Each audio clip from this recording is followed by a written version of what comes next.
Welcome to A Corporate Time with Tom and Dan. I'm Tom. I am Dan. We are live on Twitch and YouTube, and we'd love for you to join us. The chat room is chatting and already giving us some of the old stick, as they would say, across the pond. But you can find us on YouTube at Tom and Dan Live or Twitch at Tom and Dan Live. In studio with us to talk some movies is Crespo. How you doing, Chris? Hey guys, I'm doing well. How are you doing? Very good to see you. Thank you for our Christmas macaroons. You are very welcome. Macaroons. Delicious macaroons. Macaroons. Macaroons. He brought us. It doesn't sound like a sweet treat. He always brings us a sweet treat. Preferably, well, I wouldn't say preferably, but normally I feel like you bring it from the glass knife, which is quite expensive. I mean, this man, just between Crespo and another person that comes on our show and does a bit, Mr. John Graham. Yeah. You guys have spent in upwards of thousands of dollars on little sweet treats that you bring in. And Tom and I don't eat that because all we do is, well, Tom exercises and drinks, and I just drink. So that's how I need my calories through alcohol. Right, we give those sweet treats to our family. So you have been feeding my daughter fresh buttery croissants for an entire year, and I appreciate that. Did we get anything for Mr. Crespo? Yeah, we sent his Christmas card. Oh, great! We got to get handed it to you. Oh, sweet! Yeah, I can't. No, it's got to come in the mail. If it's not on with a postage, I don't find it real. If you just hand it to me, Tom said that. Yeah, you got that one right. You got that one right. It's more special through the mail. Yeah, a tremendous amount of effort was made to get this to you. This passed through several hands for some reason. It was on a truck. We burnt gas to get it to me. It may have been on a train. I like it when I go to mail stuff that's literally across town and they put it on a train to Jacksonville and back. You ever seen that? Yes, or even on an airplane to like out of state and back for whatever reason. Because has to go to whatever distribution I love center. the waste of the post office. It's like, what happened to that package? It was going to DeLand, from Orlando to DeLand. We put it on a train and sent it to Jacksonville, and then we flew it back to DeLand. We put it on a horse and sent it back. Then a government employee that is dressed in a uniform. A cool uniform, too. Walked to your, well, it could have drove, I guess. Yeah. My guy has a little car. He drives around. Yeah. Well, it depends on if you have a mailbox near the street. Have you seen the lady with the bike that pops out of her truck? No, yeah. In Baldwin, they got a lady that has a truck, and then out of the back of her truck, a tiny bike with packages. Like, she has a package bike that pops out of her truck. No different than the Batmobile having like an escape pod. Batmobile. Yeah, it's like a little cycle. It's like an escape pod. That's awesome. Yeah, it is pretty rad. The mail cycle. And she's super hot Spanish. Super hot Spanish. Oh my God. The only thing that Daniel's neighborhood is less, good than mine is his mail delivery system is like apartments. I'm sorry. No, you're right. It's all in one place. It's all a bunch of boxes. We don't have the infrastructure. We don't have the room. And that is we don't have the room. The only downgrade to fanciness is that my mailman has to go up to my door. Which is fancier. Yeah. He has to stop at the end of the block and then walk door to door because my mailbox is attached to my house. That's which how you is know. the I used ultimate. to have that. I don't like it on the street. Yeah. I like you have to walk up and look my house in the eye to give me my packages. But isn't the ultimate status symbol, though, more the mailbox is down the long driveway in the street? Okay, that's called the Rick Ross. Yeah. Like you gotta get a golf cart to go down to get your mail. Mansion. Well said. The Atlanta Mansion mailbox. Yeah, I do love a good. Big Boy has that. Rick Ross has a lot of your Atlanta rappers have that and it's a winding. Right. It's a waste of concrete. Yes. It's winding, and they need a golf cart to go down there. Exactly. Or the house workers. I've always wanted to be so rich that I'm dressed sloppily I'm in a golf cart to go get my my mail. That'd be awesome. It's behind you don't let the mailman behind the gates. No. You have to leave it at the front. The gate better. You don't want him to see the baby oil. Yeah, because I don't look in my windows. All right. So what are we getting into today? We doing movies? Let's talk movies. Now, me and Daniel both actually watched a movie since the last time. I watched one this past Friday. I went to the movie theater. Daniel watched an old man movie. What is it, from the 50s? 1954. I'm on brand because, I have a new addiction, and I'm like, this is what should prove to everybody that I have a crazy addictive personality. The Pinball Dudes, pinballdudes.net, They brought us this Godzilla pinball machine. It looks awesome. My entire family's addicted to it. My wife's addicted to it. My wife bought liquor and walked over here to play it one night. We'll get into that at some point. Yeah, there's a bottle of wine in there that's not even mine. My wife that doesn't even drink was walking over here drinking wine and playing pinball. That's awesome. So I got addicted to this Godzilla pinball machine, and then I was like, where can I watch the original Godzilla movies? Like if I wanted to watch them, because this one, for all intents and purposes, I was having people tell me, it was like, oh yeah, this is almost like an Akira Kurosawa movie, or this is a historical movie that you should at least watch once. And I'm like, all right, well, I'll watch the original 1954 Godzilla. And I got to tell you, it's pretty darn good. It holds up pretty well. It does. It's quick. It's only like an hour and 28 minutes long, or an hour and short. 30. Yeah, you can rip right through it. And for the time of 1954, the special effects and the acting, I thought it was pretty darn amazing that they were able to pull that off. Still pretty watchable. Yeah, absolutely. Now, this is the one where they actually had people in suits and miniature, like, scale cities. Some of it was puppetry. Some of it was just a hand that would just come out of the water. It was very rudimentary, but I will tell you, and Maisie agreed, because it's shot in 1954 and because the cameras aren't HD, there are some scenes of the city burning that are straight terrifying because it looks like it. I don't know. It looks like a city burning. It looks like I don't even know how to describe it. In fact, I think it is actually a miniature city burning. Shot on film. So if you go with what Tom's saying, let's analyze that. You're shooting it on film, which we all know is better. Yep. And then you're actually burning something. It's not a digital representation. It's not stupid AI, which maybe that's why I wanted to watch this movie. It's like I'm so AI'd out. It's so pre-computers. Give me something that's real, and it really did. I'm not even lying. The whole family, Andrea watched it. Everybody watched it. We're like, that's not bad. It's a fascinating example of something that can hold up 70 years later. It can still do the thing it was meant to do when it came out in '54. It has a great anti-war and anti-nuclear message. Anti-atomics. Yeah, it has a huge anti-weaponry message. The characters are pretty cool. Jay Leno's in it with his eye patch. No, I'm kidding. The brother who is, well, you'll get to it, and he makes a discovery. It's worth watching. It's really cool. It's definitely worth watching.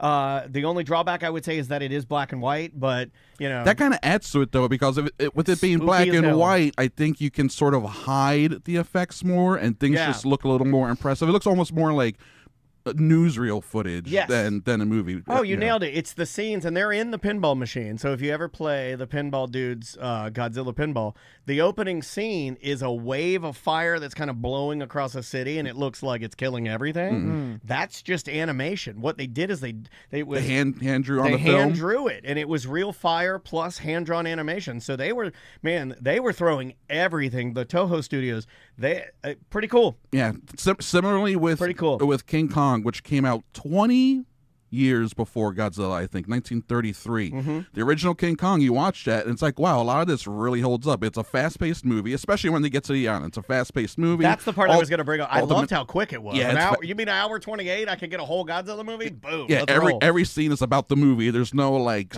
yeah, it's crazy. And King Kong is similarly fast, and, like, just the way they make Kong move, and he fights dinosaurs and giant snakes and pterodactyls and stuff. And then if you're paying attention, then there are still like people who are actors but very small in the scene. They're doing so many film tricks that are like lost to time because we've learned new ways to do things and quote better ways, but they did things back then that people struggle to recreate now. They did just that because they don't know how they did it back then. 1933. They did that in Godzilla. There's one scene, and you'll know what I'm talking about, Chris, where it's like they cut the.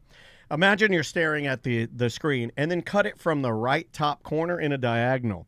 So the left corner is going to be the puppet of Godzilla, and the right bottom corner is real footage of people running down a hill. Yeah. And they just split the footage. Yeah, it's a brilliant composite, yeah. Yeah, you can completely tell what they're doing, but it does still work. Like it does still work, and then it makes you think of how creative they were having to be because they didn't have all this. I mean, it's very easy, and I make no bones about the fact I can go to AI right now, write any words I want into it, and it's going to make a beautiful song.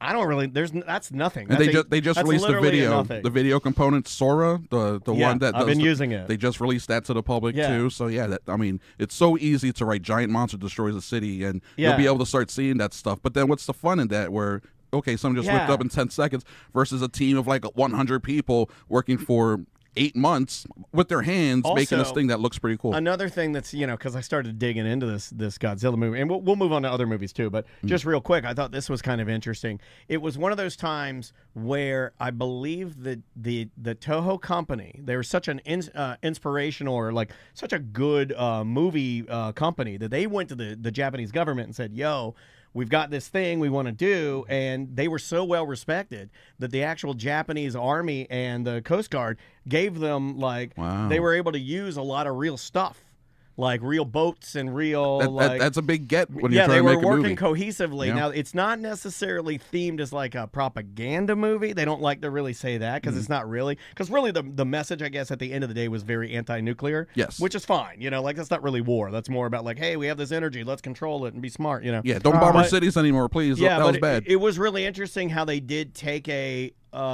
like a kind of a cohesive, and you don't really see that anymore. Like you don't see like sometimes you do. I guess Top Gun maybe they did.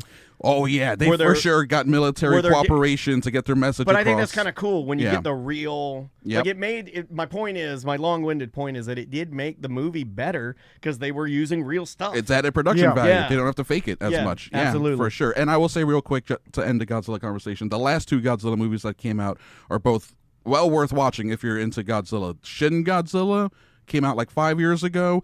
The story-wise part, it's a little boring. It's a lot of people in conference rooms discussing what to do. The angle of that movie is, what if Godzilla happened like 1954, but how does a city respond to it on a bureaucratic level and on an operational level? Like it were a pandemic or something. Yes, exactly. Yeah. So that's kind of interesting. But what's really cool about it is the Godzilla design and how the creature evolves throughout the movie and the effects of Godzilla. It's a mix of computers and puppets, and it's really fascinating.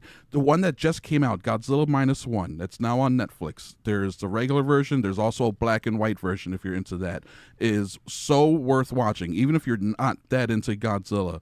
My girlfriend Marissa, who doesn't watch these movies, I took her to see Godzilla -1 in a theater, and she was like on the edge of her seat by the end of the movie. She was so into it. She loved it.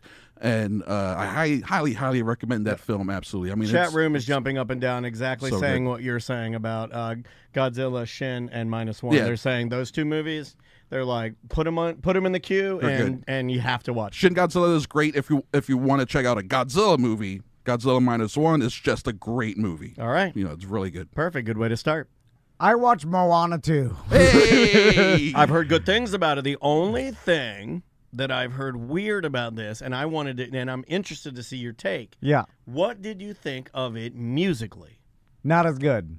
Interesting. Because Lin-Manuel Miranda was not involved in this one. Yeah. So no more rapping George Washington. But you can't argue that the guy isn't talented, obviously. And I know he's got a particular style that you can recognize. He's super talented. Yeah. But the music was definitely took a hit in Moana 2. Yeah. Well, they had Jelly Roll write all the songs. Which no.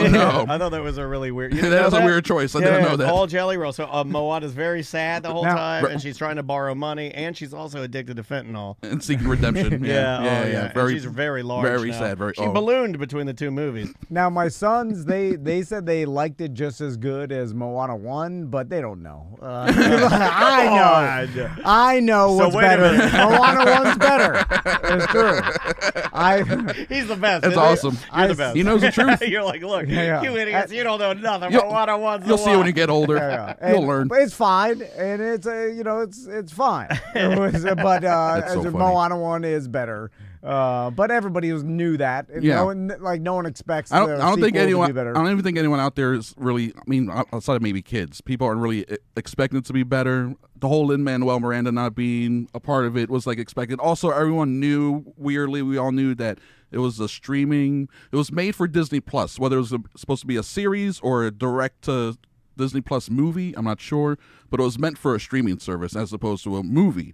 And then as it was being developed, like, we can, for 2 reasons, this is good enough, I think we can turn to a movie, and also we have a lack of product for next year because of the writer's strike that happened, the 2 strikes that happened last year. They're like, well, now we need movies for theaters, we'll switch this one to theatrical, and then why not?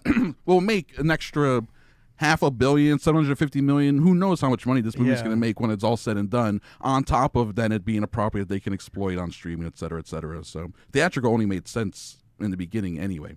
Yeah.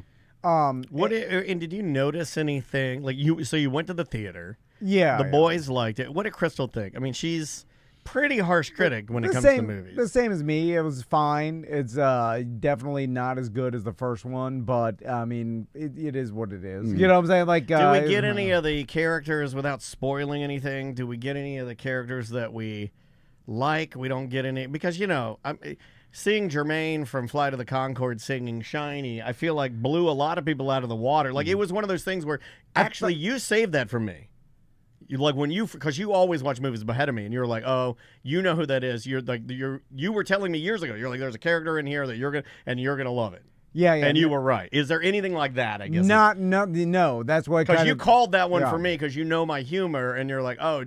Knowing that guy's going to be in the movie, you're like, oh, you're going to love that. Also, The Rock sings, and I know he did. I'm not sure if he actually sung the last time or if it was just like a. He did. Okay. Like, I see what's happening. Okay, yeah. He talk singing, sort of. Yeah, he does. He does another talk song. My name is The Rock, and I sing like this. I sing like a dad on Broadway. Right? He's a Broadway dad. Yeah. He does another talk song, and just not as good as I see what's happening here. But does he do the whole thing where he's like, I've got to do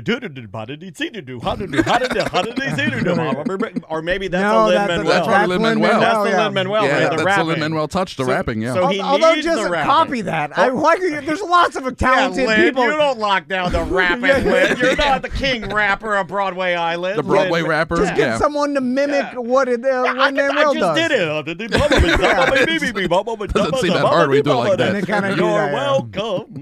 They kind of tried to do kind of what they did for the one, and then you could tell they're like, we'll do a little bit of a da-da-ba-da-ba-doo. Give them the zabadoo-dabadoo. Wait, don't say it like that. That's racist. All right. Do his tattoos come to life? Yeah, the whole thing. Okay. Does the grandma return? I mean, I'm not going to spoil it. Oh, that's a yes. Just imagine. Is she bad this time? Just imagine. Is she bad this time? I wish the grandma would return and go like, I want to see Maui's pecker. See, why would she say that? Because it'd be a movie. Because we're scaling up. It's a sequel. That would be a movie. Bigger, crazier. That'd be a really good movie. That would be good. All right, Chris, let's get into it. So what do we want to talk about first? Well, I did see, I think you saw this too. Actually, I know all three of you saw this since last time I was here. I did see Wicked Part 1. Yes. Which made a ton of money and broke all sorts of box office records for movies based on a Broadway musical. It's the biggest movie for all the actors involved. Ariana Grande is now the only pop star turned actor who has $100 million opening weekend, which is pretty interesting. Yeah. And I just saw her hand tattoos for the first time. Oh, really? Yeah. Google Ariana Grande's hand tattoos. Those are aggressive. That's an aggressive choice. What is it? What's on it? I mean, they're like, I have hand tattoos, right? Like it's a weird choice to have hand tattoos. Let me be upfront. Yeah.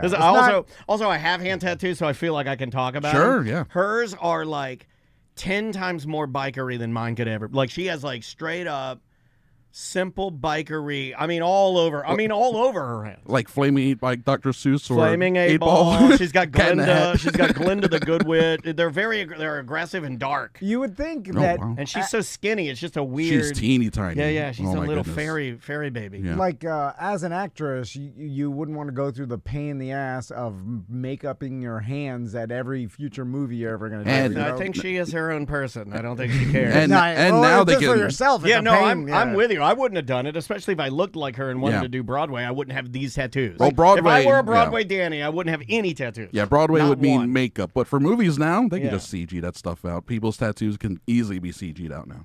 Yeah, it's easier, but it's just it is a more it's more money. Process. It just costs this production an extra $400,000 in CG They're very. work. Again, the chat room kind of nailed it. They're very doodly. Which is like the new style. Maybe I'm just showing my age. It's kind of like what's her name? Miley Cyrus's tattoo. She has them on the bottoms of her arms. So when she holds her arms up, you can see them, and it's just like a bunch of little doodle stuff. Yeah, like tiny little things. Just little things that mean something to her. Yeah. So Chris, I saw that Wicked is gonna possibly be nominated for Best Picture. For sure, yeah. I mean, it's very well reviewed. It made a ton of money. That's the Titanic recipe for at least getting nominated and being noticed by people at the Oscars. Oscar voters are still just people who only see themselves or a handful of movies a year tops, So if something makes a ton of money like this, then you can expect that people have seen it. A lot of people have seen it, and they'll be likely to at least vote for it to be nominated for Best Picture, Best Director, et cetera, et cetera. Probably songs, most likely. It'll probably win song stuff, I mean, it's a well-liked movie. Yeah. Yeah. It was good. I enjoyed it. I liked it, too. I'm not into Wicked or movie musicals necessarily, but I wasn't bored watching it. I love Jeff Goldblum and the design of the Oz head in that room with the giant gold head and the flames and all that. Was very impressive. That was very cool. I when I was at the movie theater on Friday, I noticed something new that I hadn't seen at the movie theaters. In the queue and the line for concessions, they have a British now. They had a in the queue. I noticed something a bit peculiar. Queued up for my snacks at the cinema. I noticed something peculiar in the queue today. It was me lift. It was me umbrella. I don't know why I said that. Because he thinks he's better than us now. He's in these fitness competitions. He got Dick Van Dyke over here. Thinks he's a British real man. Have you seen an old Dick Van Dyke? He's 99. 99. He just turned 99. Yeah, he did. Yeah. And it's weird because he looks like... he looks like David Letterman. Tell me, yeah, you've seen him in the same room? You shaved David Letterman. You've seen him in the same room? You won't find them in the same room. Yeah. So, but they started selling like movie merch, yeah, on tables in the line, and so they would just you can buy like an Elphaba hat. No, like Moana plastic toys, like Mufasa because Mufasa's coming out. I've seen like Funko Pops that are related to our movies out. Yeah, they're selling merchandise, and then often how I think. I swear at that theater anyway, how this started, because I go to that theater all the time. They started putting out a table out there with, when they advertise this now, and this is kind of big for the last couple of years, a movie has a specialty popcorn bucket. Yeah. Right? Yeah, like the Wolverine one that you put your ding dong in. Yes, exactly. Or I think it's Cinemark has a Coliseum-shaped popcorn bucket for Gladiator 2. Yeah, I mean, that you can put your ding dong in. You can put your ding dong in. Yeah, all of them. That was the big thing. It's like, hey, you guys... That was the Dune bucket. I told my wife that I like ruining everything. Everybody's like, oh, you see the collectible ping pong bucket. The pinball bucket. Yeah, I'm like, oh, yeah, great. By the way... More trash for me to put my ding dong in. Yeah, that's what it is. Ding dong trash. Terrific. That is what it is. But I feel like they had a bunch of overstock that was behind the counter that people weren't buying, so they just threw that on the table out in front. And I think that's what we do at our BDM events. Yeah, $10 shirt rack. Yeah, $5 shirts. Get them out of here. Yeah, they're just getting rid of old merch. By the way, I think it works. Once you get into your 40s, that ding dong trick, it will be impossible. You're gonna just feel a gummy worm down there. You better be quick. All right. You got us, Grandpa. Let's all go to breakfast. Anybody want to go to breakfast? Let's go. We make one dad joke and let's all drive to breakfast. Let's go get some 22-minute show. Who wants eggs? Eggs? Biscuit and gravy.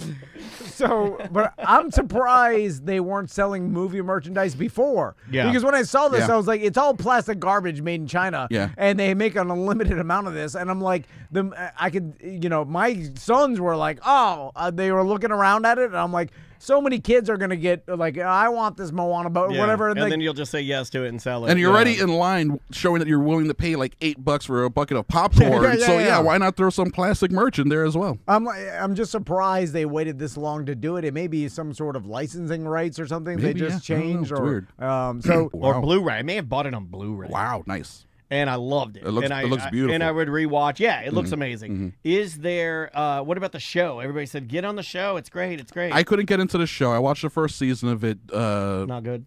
I just thought it was okay. And then when the second season debuted earlier this year, I never clicked play. I still haven't. Maybe I'll watch it one day. I don't know. But it just didn't grab me like I wanted it to. And I do like Lord of the Rings. And there's the anime is out right now. I think it just came out this weekend. Lord of the Rings, War of the Rohirrim. They always have these words. Don't you want people to see your movie? Use War of the Rohirrim. Yeah, exactly. Lord of the Rings, Lord of the Rohirrim.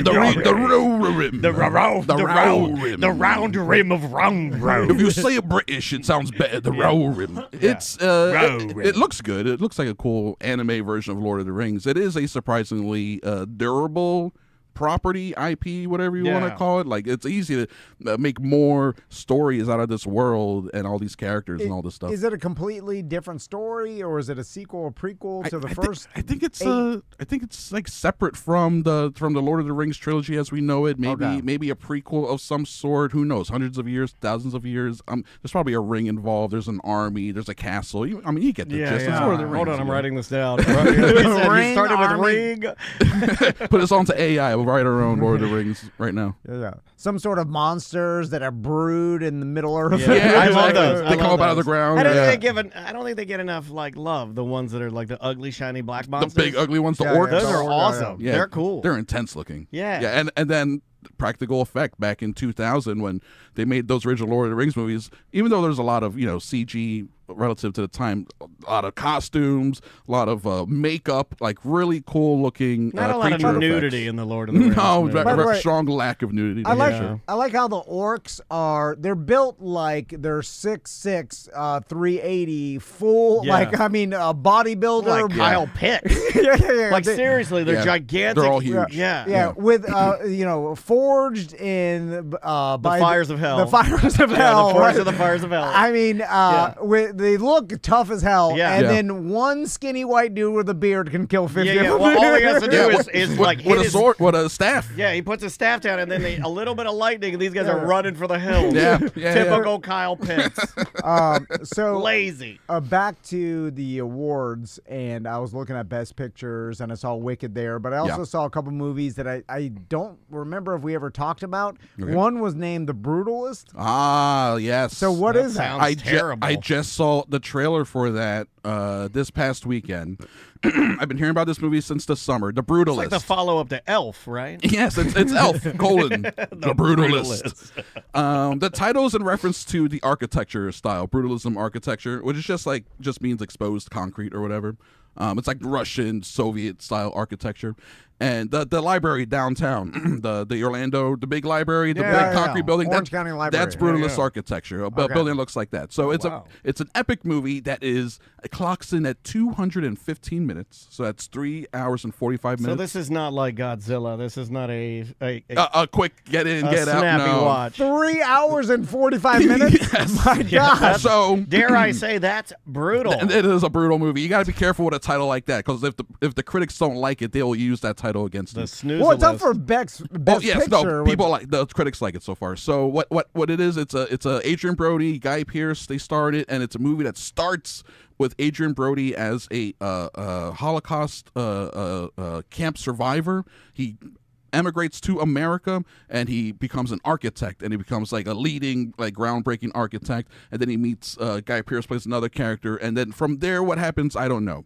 But immediately when this movie debuted, I think at the Cannes Film Festival, maybe Venice, people were calling it the next American masterpiece. Like, this is the best movie since The Godfather is what people are saying. What? I know. The reviews for it I didn't mean to scream like they're that. over the top. Like, guys, relax. Give us a chance to make our own assessment of it before you pump it up to be the greatest thing ever. That's a huge thing to say. It's such a huge thing. And then I just saw a trailer a Holocaust survivor moves to the United States and becomes an architect, and this is 3 hours and 45 minutes. Yes. Well, he's really good. He's you should see some of his buildings. Exactly. What makes it so special? Why is that so good? And then I would imagine that he takes some of his sadness of being a Holocaust survivor having to go through that, and channels a lot of that into his designs, and then he struggles with the fact that people find his designs encouraging, but yet he's just maybe only all he can do is channel his sadness.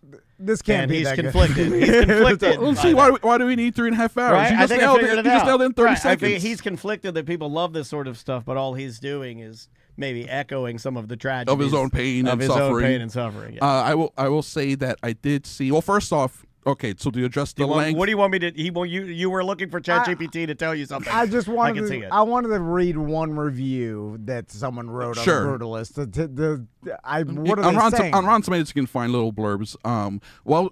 They're saying that it is an epic. It is a huge story. It's extremely well made. And that people were just shocked. It came out of nowhere this summer at the film festivals, and people were absolutely blown away. Also, with it being so long, it has an intermission. which I think is huge. That's almost a game changer in terms of convincing people to see a movie like this. It'll have an intermission where you can get up, stretch your legs, go outside, hit the Benjamin button, get a drink, go back inside, relax. I've experienced a few movies like that with a intermission like that. Hateful Eight, I think, was the last time I went and saw a really long movie that stopped in the middle and gave you time to put yourself together. And it's great. It's a fantastic experience. So that helps a lot. Who has 4 hours? Because with previews, I do. I'm raising my hand immediately. I do. You're like, you know what I'm gonna do? On a Tuesday, when I get off work, I'll go to the movies. Maybe not on a Tuesday after work. Get out at 11 p.m. at night. No, I'll go Saturday at noon. All right, the whole day. It'll be my afternoon. Yes, I'll even get dinner afterwards. It's a lot of artsy stuff. Yeah, they're in here. They describe that it is shot in VistaVision. Oh yeah, that's right. What does that mean? It's old school, super widescreen film. Yeah, that just looks incredible, and it's just a preferred format. The way the movie looks, it looks very wide. It's meant for they're throwing all the art at it, dude. The reason that it's getting heralded is because they're like, let's take this and make this the hardest thing to film ever. Yeah, this is a huge, beautiful movie in a way, almost like we were talking about, that they don't make movies like this anymore type of way. And then I will say, I did then see the trailer for this past weekend. And the trailer is not a conventional trailer at all. It's worth looking up at some time, if you're really interested in seeing how they try to sell this thing. And there's only one word they use to describe. You know how sometimes for marketing they'll show blurbs of critics. Critics say it's a spectacular film, blah, blah, acting, whatever. They only use one word that they apparently pull from 6 different reviews, and it's monumental. And that's how they're describing the film. And then it shows this as the brutalist, and it even says on the title card, in VistaVision, as if people know what that means. But I guess it just triggers something in your brain. Oh, they're doing something different with this film. So I'm interested. It's going to be long. I'm pretty sure it'll be R-rated. How is it going to be positioned in terms of box office? What is the ceiling for a movie like this? 20 million, 25 million total box office? I don't see it making that much, but what if it is that good and for whatever reason it strikes a chord and it does make 50, 60, 80 million? I mean, that's one of the more fascinating things, I think, with a movie like this coming out. Is it more than just the awards? A24 picked it up for distribution, so. You're definitely going to this.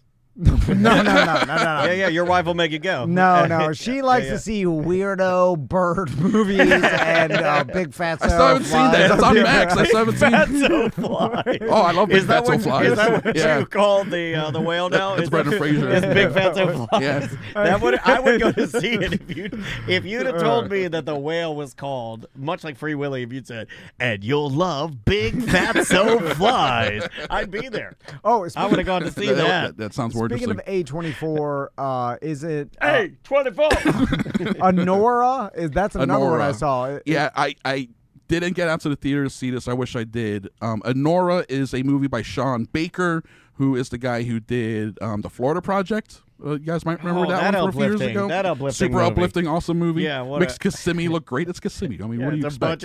Wasn't that the movie of all homeless kids? Right? A bunch of homeless kids that live in motels in the 192 area down by Disney. He did that, and the last movie he did was, I think it's called, I forgot what it's called. But he makes these little character films that look great, and this Honora movie is about a lady who's, she works in a strip club. She's a dancer, and she meets a young Russian kid who's like a Russian gangster, and he pays for her to be his girlfriend, and then they eventually just get married, and then she finds out who he really is, and then it just goes south from there. They meet a bird. And then they meet a bird, and the bird's like, then the stripper has to eat the bird. And then she becomes the devil stripper murderer. Did you ever end up watching? I said I haven't. I've yet to watch it. I've yet to watch it. I want to watch it. Remember at the beginning of the year when everybody was like, Julia Louis-Dreyfus is going to win an Oscar because she eats the devil bird. Remember that? Everybody was saying it. They're like, we're all hyped for JLD. I think we used I think we said monumental. Monumental. You got to be careful. You got to be careful. You got to be careful with that hyperbole. Yeah, man. So, are there any other movies that you watched recently you want to tell us about? Or well, I did see Gladiator 2. That movie is super entertaining. Andrea's mom saw Gladiator 2, and she said, "Haba, haba." I mean, I'm not kidding. It's full of Andrea's mom sure. watched it and said that is a smoke show of a movie. Yeah, a lot of shirtless Paul Mescal just ripped the whole time. She loved it. I think she really Andrea's mom loves a good. Give me an adventure ride. Yeah, you know, and give me a Jurassic Park. It's a fun movie. It's like, again, it goes fast. It has a lot of cool action sequences. Would like it, they would be shocked by some of the things that happen in this movie. The only thing that holds it back is that there's a lot of use of animals, and all the animals are CG. Almost all of them are CG. So we got to get back to whipping them. We got to get the baboons out there, whip them, make them mad. CG, I can tell. That's the thing. It just, because everything else is so dusty and real. And why can't you just get them on set for one day, 3 whips, and then do the rest CGI? Because people like my wife they get mad about it. I know. Like, you can't see that. We need more whipping it and less gay Denzel. Wasn't Denzel a gay maniac in this movie? Wasn't he? He couldn't be stopped, right? Wasn't he freaking out? He came across more pansexual for sure, where he was like, some days I like this and some days I like that. They make jokes about it throughout the movie. I'm like that. It's pretty funny. It's just can't fault a man for being spicy. that Roman lifestyle, man. Yeah, man. When in Rome is literally the phrase. It was a better way. But Denzel is fantastic because he is just doing Denzel. He's just going training day, like having a good time, put on all the charm, not bothering to do any sort of accent. Everyone just speaks with their normal. It's Rome. Paul Mescal's using his Irish accent. People are using American accents. For some reason, this one Australian lady is talking in an American accent. It's weird, but people are just doing whatever voices they want to do, which is a lot of fun. It really tells you that. Don't worry about historical accuracy. Just enjoy the movie. Ridley Scott would have let you do that probably, as long as you didn't. As long as you didn't. Why are you doing that? He's like, that's your choice. Okay, fine, go ahead, go for it. I'm feeling Homer. It's all good. Yeah, but it's super fun, super entertaining movie. I really like that. And then I liked Wicked. And then I saw a movie this past weekend called the new Daniel Craig movie called Queer, which is a fascinating film. It's an adaptation of a William S. Burroughs novel of the same name. It's set in 1950s Mexico, and he plays an expat American. So Craig doing an American accent, which is a little. And it's okay. Gotcha. He sounds like Brian Cox doing an American accent. Anyway, he plays a writer who himself is gay, and he's in Mexico just bar hopping and picking up guys and doing whatever. And then he meets a young man who he ends up falling in love with. And so it's just a love story. No, it's not a love story. He falls in love with the guy, but the guy doesn't fall in love with him. So it becomes him trying to sort of convince him, trying to woo him a bit. And then they also take a trip to South America to look for some sort of telepathy drug that he's reading about. Eventually they reveal his heroin use because it's a William S. Burroughs novel. Okay. So there wouldn't be Burroughs without heroin use at some point. It's heavily drug influenced. If anyone's seen Naked Lunch, they know that his writings tend to get very strange, and if you try to represent it cinematically, it gets weird. And it is a very weird movie that I like quite a bit. It's made by the guy who made that Zendaya movie earlier this year, Challengers, and it also has a Trent Reznor, Atticus Ross soundtrack, which is very, very cool. Not the same style, but very, very interesting. You know what? I actually listened to a little bit of that soundtrack without even knowing that was the accompanying movie. It's from the movie. Yeah. I'm certainly more of a music guy than I am. Absolutely, sure. Yeah, I'll load up a soundtrack now and again, even if it's Atticus Finch and Trent Reznor. I'm in. Their soundtracks are fantastic. Andrea loves. Have you heard their Teenage Mutant Ninja Turtles? It's unbelievable. It's like it's just an album. It's so good. Yeah, I love that soundtrack. But yeah, it's a pretty cool, very interesting drama. Kind of a sad ending, spoiler alert, but whatever. Sounds like it got a Dallas Buyers Club kind of a vibe to it. Kind of, yeah, sort of. It's beautiful to look at. I feel like most of the movie was shot either during the hour around sunrise or sunset. Golden hour. Yeah, the magic hour. Yeah, man. I feel like a lot of outdoor scenes were shot that way. It looks incredible. Interesting film. Take the kids to see it. Anything on streaming? Anything on streaming we should look out for right now? I wanted to watch. I just saw it came out this weekend. I haven't had a chance to watch it yet. On Max, there's a movie called Juror Number 2, and it's Clint Eastwood's newest movie as a director. And actually, I mean, guy's 94 years old, probably his last movie. Look at this chair. Remember we was yelling at the chair? Yeah. It was Invisible Obama he was yelling at. I'm yelling at you, Obama. I'm pretending you're in a chair. That was like 20 I'm an years old ago. Man. That's crazy. That's what we thought he was old then. And now he's directing movies. Oh, God, I bet this thing is great. He's directed like six he really movies since directing? then. He's more of like a Bobby Bowden, right? Like he's just standing on set and people are making the decisions. Yeah, He ain't doing nothing. Well, he moves fast. He famously, as a director, moves fast, and he's like he'll even because he's gonna die at any minute. Yeah, but maybe he felt that way since the 70s. But he's like, for his actors, he won't give them more than 1, maybe 2 takes. And sometimes his actors will be like, can we rehearse a scene first before we do a take? He's like, yeah, sure, rehearse it. And then he'll tell the cameraman to roll. They'll do the rehearsal, and then he'll be like, okay, we got to move on. And they'll just use the rehearsal footage instead of an actual take. He literally only has so much time Well, left. now, yeah. Now, yeah. Like you're actually watching the months. movie. It's for him. It's an experience. He could die before it finishes Yeah. because he's at the end of the human lifespan. Absolutely. But this one made it. He made it to the end of this one. It came out. It got a limited theatrical release despite it being well-reviewed, which is weird. And now it's on Max, and it's Nicholas Hoult is the lead, and it's about a guy who gets assigned to a jury to some sort. I don't know what the trial is, but the facts that start coming out in the trial, he realizes that it's him that they're talking about. That this person is on trial for a crime that he committed. So as the juror, he has to like try to figure out what to do and how to, I guess, sway people to find the person guilty, even though they're not. I can do that. Yeah. I can make anybody guilty of the things I've done, especially if you're on the inside. So I just find it interesting. This guy's in his 90s. Gladiator, Ridley Scott. He's 86 years old. He just made that. He already has lined up another movie called Dogs of War, I think, and then he's working on Gladiator 3 right after that. As soon as all of our heralded and like legacy directors and producers die, all of our movies. 20 seconds apiece. Well, no, because everybody's so young now. You know what I mean? Like the attention span. Like once these old cats are gone, we're not going to get any more of these epics. We're going to get like, hey. I don't know. I think the guy who made The Brutalist isn't that old. Oh, he's a young guy? I think he might be a younger guy. There's always going to be a new generation of pretentious dudes who are like, no, people are going to want to see my 5-hour Czechoslovakian prison epic for sure. For sure. Let's end with this because every year, and let's talk a little bit about Christmas movie classics. Every time Jingle Smells, our buddy Logan. I'm gonna put that one out there. I always give him some love. National Lampoon's Christmas Vacation. Sure, right? Yeah. I remember as a kid, every time I saw it on cable, I'd watch it. It's hard to watch it now because all the characters in it are nuts. Well, Chevy Chase. It's the only Randy Quaid, dude. Randy Quaid is nuts. Yeah, but Chevy Chase, for whatever reason, I saw Randy Quaid boofing his wife on camera, and he had like a George Washington wig on. He's in front of like a map of like South America, and she had a mask on too. She had like a gorilla mask on. But that's fine because Randy Quaid's character in the movie is the outlandish Cousin Eddie is crazy. Yeah, he's dumping his sewage and you know what I'm saying. So it kind of fits. Yeah, he would be very January 6th. Yeah, he would. He was there. Yeah. So that I was just taking a tour. So that's perfect, actually. That's like I didn't think about the real life Randy Quaid kind of mimics. But Chevy Chase is supposed to be the likable dad, and we all know he's a mega jerk. Yes, he's the biggest a-hole. I mean, if you people hate that guy. They really do. If you listen to what's his name from The Soup, I forget.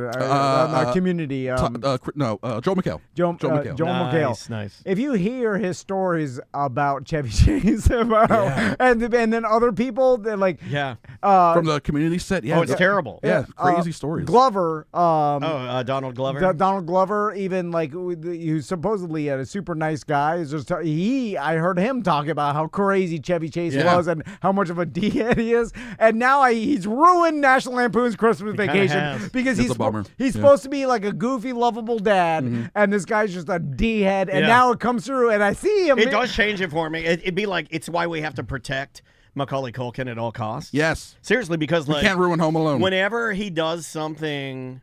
Like remember when he was going through his Broadway or clubbing or he's got a long fried and we were beard. A little bit like but no, he pulled it and he's fine. He's a dad now. He's getting back into acting. He's got a movie coming out. He's been doing some really nice stuff. But like to him it's fine. Yeah. But if he goes off it does ruin it. You're right. I mean, like seriously though, it ruins it. A fun Christmas movie for me to watch had been for years Lethal Weapon. Okay, because it's set during Christmas. Mel Gibson. You're introduced to Mel Gibson in a Christmas tree parking lot, in a sale lot where you're doing a cocaine deal. I love that movie, but now for years I find it hard to watch Mel Gibson movies because like I'm watching it, I'm trying to enjoy the film, and then I think, oh yeah, he gets pulled over by a cop, and he says some crazy stuff, Sugar and tease. and the stuff he said to his wife. Didn't you play that? Weren't you guys playing that audio all the time? Yeah, well, I'm gonna bring it back for 2025. Nice, yeah, do it. Yeah, remind people why he has a movie directed coming out in January, so remind people. The of what Beaver he did. 2. The Beaver 2. I can't wait. It's gonna be so good. And now even Die Hard, when he's holding the lighter in the air vent, I'm like, oh, he's lost in there. He can't remember how to get out. Because it reminds me of his Alzheimer's. So that's ruined too. They're all ruined. I made that joke with Andrew as soon as he found out. I said, yippee-ki-yay. Where am I? And then Andrew is like, you shut your mouth. That's so mean. Terrible. Chris, thanks so much for coming by. Thank you guys. Appreciate it. We love you, buddy. Merry Christmas, Happy Holidays, Happy New Year to everybody. We Yes. hope you have the greatest holiday ever. Merry Christmas, everyone. Yeah, man. Listen to his podcast, Yes. Cinema Crespediso Like, podcast. subscribe, Thank you. support. And Who's the Baddie? Available on Apple and Spotify. I'm going to be on that in 2025. Heck yeah. Both of you guys better be on it. Our episode on Elf comes out this week. So Who's the Baddie and Elf? We debate that. Well, Matt and Tyler debated. I just recorded. Yeah, go and subscribe so you can listen to that. Guys, we will see you in a bit. Welcome back to A Corporate Time. On the couch in the studio with us. Man. Our lawyer, our friend, and the savior of Christmas. Many Christmases. For lots of kids. That's such a Florida area. This guy is, let's just call him Mr. Bikes is what I would call him. Moe Dewitt's here. How you doing, Mo? How's it going? Good to see you, man. How are you? How Doing are well. you? Good. Glad you didn't bring Busdecker. Glad you brought Forrest. Thank God. Am I allowed to say Too much that? energy. Am I allowed to say that? It's early in the morning. We can't be around Bustecker. Yeah, I mean, Forrest is more low key yeah, and very chill. very calm, very mellow. Busdecker, very high strung, like always running around crazy. He texted us this morning. He's like, "Do you mind if Forrest comes?" And I'm like, "Do you mind if Forrest has been I've known coming here Forrest for like 4 years now, 5 years now? Yeah, of course I like. Wow, come on. If Forrest could watch my sons. I was thinking the same I wouldn't thing. go that far. Whatever the guy was, He's whatever fine. the guy was, he can sleep with my wife. I'll videotape yeah. it. All right, Sorry, Hogan. Mo. That's how Dom and Dan do it. You want to sleep with my wife, Forrest? You want to videotape it? So The way that we do it. Mo, No other show you work with is willing to let your camera people sleep with our wives, man. Not the news junkie, not anybody in Tampa. We're the guys. So Should just took a turn. I just want you to know how willing we're going. I appreciate the dedication. That we're willing to go to the mat for you, man. So how is it, Mo, that you do more events than any entertainment company he's or out and radio about. show, podcast? I mean, between your Gatorland Christmas party, which, by the way, thanks so much. My thanks son for did coming a out. great job. Thanks again for that, man. I think that was a good time. Everyone seemed to really enjoy that. Oh, yeah, Yeah, I think you hit it out of the park. People were the Mo hats were nice because you could. It was good to hand out the Mo hats because then I knew who was there for the for the event. Identify the degenerates. Yeah, I got to meet a bunch of new people. That was a great time. Shout outs to Gatorland for. No, they did a great job. They killed it. Shout outs to Savannah and her whole team. And of course, Mike, the Gator man, Mike, for killing it out there, man. Loved it. Huge success with the bike drive, the Real Radio bike drive. And you do a lot for the community, Mo, and I appreciate it, and I think a lot of people do appreciate it. Well, I mean, December's a busy month for us. I'm exhausted, honestly. Like the last couple of weeks have been rough. I bet. But no, it's always a good time. It's fun. It's good to get to actually like meet them and meet the listeners and see them in person, and so it's fun to get them out at Gatorland or people come by the bike drive and all that kind of stuff. And I love the bike drive. That's kind of always been one of my favorite events. Just kids getting bikes on Christmas, kind of nothing more. Never gets old. Yeah, I agree with it. So we have a voicemail question we're going to start off with that someone left us. And if you'd like to leave us voicemail messages, you may do so by telling them the different ways. The first way is 1-844-TOMNDAN. If you call that number, you can get a hold of us and leave your message. Also, if you get our free app with all of our content on it, there's a little button there that says Mediocre Messages. You can click on that, and it will allow you to leave a message like this one right here. Let's go with this one. Hey, Tom and Dan, it's Keyed Up BDM. I think on last week's show you said something about a listener had emailed in saying that they had changed the amount of classes you can take to, get rid of points on your license. Just curious, where did she find that information? Because I've Googled it, my wife Googled it, because apparently we've definitely used all our times to go to those classes. I think we may have given out some misinformation. Well, I couldn't find it either. Yeah, nobody could find it. We did get an email last week because I wrecked my car, and thank you again. Mo's been helping me, try to navigate because I don't do anything wrong because I don't do anything, right? Yeah, I don't go anywhere, so I have no traffic infractions. So I think you're only looking at a little bit of jail time, maybe a week or two. This is the first thing I've ever. This is the first thing I've ever done. Be good. But we did say, and we had a listener email us and say like, "Hey Dan, tell Tom it's not 5 anymore; it's 8. You get 8." I heard that show. Yeah. Yeah, and we like we do with anything because it's Trump's America. We just grabbed onto the headline and ran with it. We didn't do any research because I feel like you should be able to trust people out there, right? Well, where would she come up with? Like, it seems like a weird lie. So based on it is a weird lie to email me and say 8 out of it's oddly specific too. And it seemed like she was an insider somehow, where she found that this was coming through the pipeline maybe before. Whistleblower. They're called whistleblowers. Next thing you know, you wind up dead in an L.A. parking garage. I don't know if there's something. I'm sure it has to be voted on, right? I don't even know. That's the way laws work. Yes. Okay. You got that but one this right. is kind of you got that one right. That's luck. That was luck. Try again. Yeah. Sometimes they change stuff without things getting voted on, right? Yeah, sometimes they do. I didn't don't know vote how for it this. works. I don't know. Yeah. But I didn't pick Kamala. So we have no idea. There's no way to know. There's no way to know. So what say you? I mean, I heard that episode. I actually put on my list to research to see if that's correct or not. I don't know if it's been changed. I'll have to look into it. Now, one thing that you still can do, even if you exhausted all of your traffic school things, is you can go to a judge and ask them for no adjudication, which means they won't put points on your license. So you do get a certain amount of those as well. But I don't know where this information came from. I mean, it sounds like the classic, well, I Googled this, and this is what came up, and people tell me that all the time. Sometimes they're right, sometimes they're not. So we'll have to check it out. Oh, damn Google. Mo, Google. I'm afraid to ask a judge for anything because I Straight to jail. Straight to jail. Because if I'm standing in front of a judge, or if there's have you ever stood in front of a judge? Yes, I have. I can only tell Mo's heard the story before. Was that the baggy suit one? You had this attorney that was, oh my God, Baggy Suitman. His first name Baggy. He was wearing a leisure suit. It was James Baggy Suitman. Powder blue leisure suit. I brought out the good suit today. Haven't worn this since '68. And I paid him in Orlando Predators tickets. Sounds legit. Make sure all the tickets are here. These are for the Miller Lite promo area, right with the tables. Let me guess. Radio listener? Oh, yeah. Absolutely. Yeah. The best attorneys are radio listeners. Yeah. Baggy Suitman. You open up his briefcase, there's like a banana peel. Yeah, a moth flew out. Candy bars. Yeah. He opens. There's a banana peel. You want Snickers? You might get hungry in there. Flies out of it. His daughter's hamster falls out of his briefcase. There was stacks of paper, and then he was shuffling through them, and the judge was mad. And I was like, "Didn't you put my information on the top? You knew you were coming here." All right, let me see here. What's your name again? Van. What are you shuffling through? Van. There's some reeds for my daughter's saxophone practice. Van.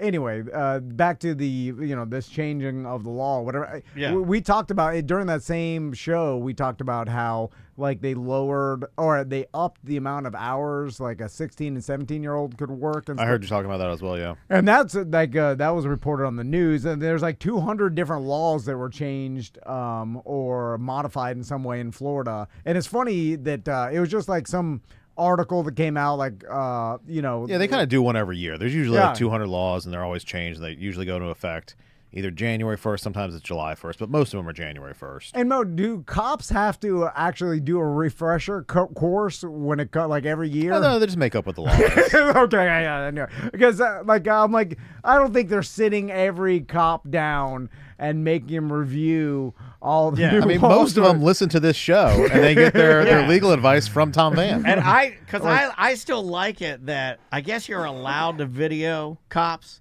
But I got to tell you, as a traditionalist, I still like it when the cop's like, hey, you can't video, but he swats your phone off. It makes me laugh every time. I'm like, get him, break his phone. You want to do, I got an email here. Okay. This one's kind of goes along with like, my accident or, whatever had happened. Hey, Dan, I used to work as a claims adjuster for Progressive. I never handled claims in Florida, but in the Northeast and most other states. If you're making a left turn or leaving a private driveway, business parking lots, etc., you are automatically at fault for the accident. There are scenarios where there could be minimal blame on the other party for excessive speed, etc. I don't think there's anything from a fault aspect that could help you. That's from Scott. Yeah, I was in. Well, I disagree with that. You're never automatically at fault. There may be a presumption that you're at fault in certain circumstances. Like if you rear end somebody, typically there's a presumption that you're at fault. Now it's a rebuttable presumption, and that's what he's kind of saying there with, excessive speed or things like that. But there are other factors that could play into it. And of course, we can convince a jury of anything. Yeah. Well, that's a joke. Well, a joke. And we wanted to get into this, and again, this ship is pretty much sailed, but. So in my specific case, I was sitting in the median, getting ready to take I guess I'm taking a left turn into the left-hand lane, and a truck came all the way across, and we were turning into the lane at the same time, and I hit him. So when I pulled over, and he and I were exchanging all of our information, like you are supposed to do, driver's license, insurance, the whole nine, a community service officer was there and asked us if we wanted an accident report, which... my wife has always told me I should have for insurance. Which I think is correct. You should have an accident report. And we agreed to it. But at the time, she fills out the form of the accident, asked me if she could see the video. Of course, I'm not going to deny her that because, again, I have nothing to hide here either. And then I ended up getting a ticket. Is there a better way that you, as my attorney, would have handled that when she said, hey, do you want an accident report, knowing that I could have possibly been in the wrong? Now, look, I'm not trying to defraud anybody or break the law, but would it have been less sticky for me to say, like, wow, we're good here, or... Well, typically what happens if you don't get an accident report is then the insurance companies have to determine fault, so it takes longer. Gotcha. So usually the accident report just speeds things up. And accident reports aren't admissible in court. It's not. If we did go to trial, they can't introduce that to a jury or anything like that. So it's really, just kind of for the insurance company purposes. Why isn't it admissible? It's hearsay technically. So the jury's supposed to make their own determination of fault based on the evidence that's presented. And if you're showing them an accident report that says somebody's at fault, that's a determination that's been made by an officer. It's an out-of-court statement for the truth of the matter asserted, which is hearsay. It can't be used in court. So it's really the jury has to use the evidence to make their own determination of fault. Now, what if, Daniel's car has cameras all around it, Yeah. Teslas do, and they automatically record anytime there's something happens or whatever? And I'm sure in the future a lot of these cars will be made with cameras around. Yeah. So are the camera evidence during an accident, do you have to submit that to court, or is that up to you? And then how do you think it'll change insurance moving forward in the future if most cars have video cameras everywhere? Well, I think it'll make faults, much easier to determine. It's less of a, he said, she said, or he said situation, because we actually have cameras to look at. Now, as far as, do you have to preserve and submit the evidence? Once you're put on notice that there's some sort of reason to preserve it, typically when we get involved in a case, we send out what's called a spoliation letter, where that gets sent to whoever has the video evidence and says, hey, you're legally required to preserve this evidence.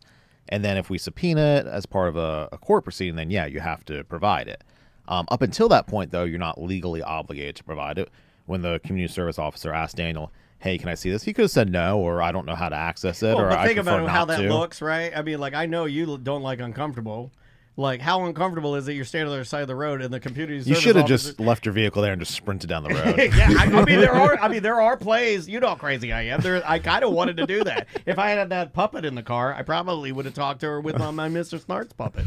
But yeah, how weird is it if she's like, this is a Tesla, it's awkward. right? It's definitely awkward. Yeah, can we watch the video? And I'm like, no, you cannot. Yeah. Well, no, thank you. Well, it's like only cracking your window. I'm like, this is all I'm gonna crack my window when the cop's talking to you. And you can slide it through.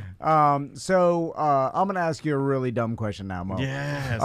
So pretty used to that. Is that why you told me to put mine up front? I'm sure you've seen this the drone news stories in New Jersey that I don't know why it's making so much headlines. People are stupid.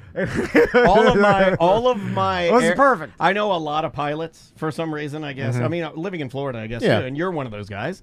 Yeah, I have to throw Moe in there with like all my DeLand pilot buddies, and they're all like, these are all things that we've all seen a bunch of times, and you're a bunch of dumb idiots, and like they're all like, these are manned air. A lot of them are just planes, and you're like, oh, look at that drone. Look at goddamn drone. So it's become a story, and I was reading it to see if we could talk about it. It's so stupid, but and then one of the things were like, some lawmakers have suggested shooting them down. And I was like, shooting them down. That sounds safe. Lawmakers. and then I remembered, I've always thought if you had gray hair and a suit on, you were smart and respectable. And now I'm realizing, and now I'm gonna be 43 soon, and I'm like, oh, Senator Shaggy Two Dope says we should shoot them out of the sky. Then all of my dodo friends, including me with gray birds, I'm like, oh my god, I'm just as stupid as they are. You look down and you're wearing a suit. And I'm like, if I wore a suit, I'd be so stupid. And you'd say, shoot him out of the sky. And then I thought of, like, I wonder if you did shoot a drone down and it fell on someone's property, right? Like, who's responsible? Who's inside of it? Superman's baby. Where does it come with the drones and the responsibility of, damage of property? Like, obviously, the person that's shooting them would probably be responsible for it, unless there was some legal reason that they were allowed to shoot it. But well, are you saying that if I'm on my property, let's say I live out in, wherever far away from here, where I have some land, I have like 3 acres. Eustis. Yeah, I'm in Eustis, and somebody's flying their drone around my property, and it's loud, and I don't like it. And I decide, since I have acreage, that I'm going to get out there with my hunting rifle, and I'll blow it out of the sky. And then it falls. You need a shotgun to spread it.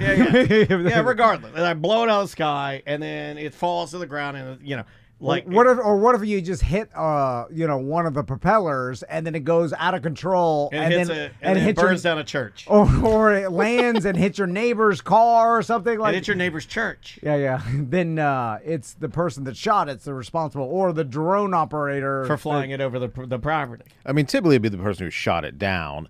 Now, again, if there was some legal reason as to why you could shoot it down, maybe there would be a defense there. But, I mean, frankly, it's no different than shooting down an aircraft that's legally flying over your property. What if I'm throwing underwear at it, not like... What if I don't shoot it? What if I just throw, like, my wife's big balloony underwear and it gets tangled in the blades? I do follow this TikTok account where drones just bother hobos. Yeah, I love that one. I haven't seen that one yet. Oh, it's so funny. There's nothing they hate more because there's no insulation in those boxes. And they fly over homeless people and then just irritate them. And the homeless are like, get out of here. And they throw you get. They throw stuff out of the drones like there's nothing.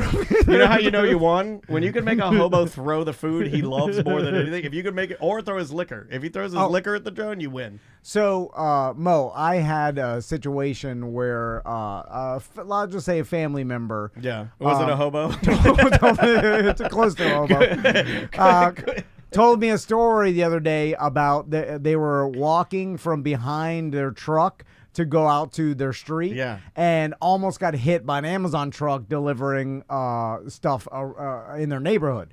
And they said the Amazon truck was hauling ass. And this is going to be a problem because if you start looking at these Amazon delivery drivers, like they only get paid and they get penalties if they don't deliver all the packages. So it's kind of like incentivizing them to haul ass. You know, like I mean, it's classic Domino's Pizza 30-minute delivery. Yes, case. Yeah. It's the old Amazing Race. You know, we're ripping through Greece, and I just killed somebody because I'm trying to get to the thing. I got to get the immunity idol. Anyway, he told me like he walked behind the Amazon truck, couldn't see them until last minute. He slammed on the brakes or whatever. He told me like he's like, man, I was almost gonna get Tracy Morgan and Tracy Morgan by this Amazon truck, and I was gonna call Mo. Just wait call a Mo. Minute. Hold on a second. That might be worth it if you can, you know.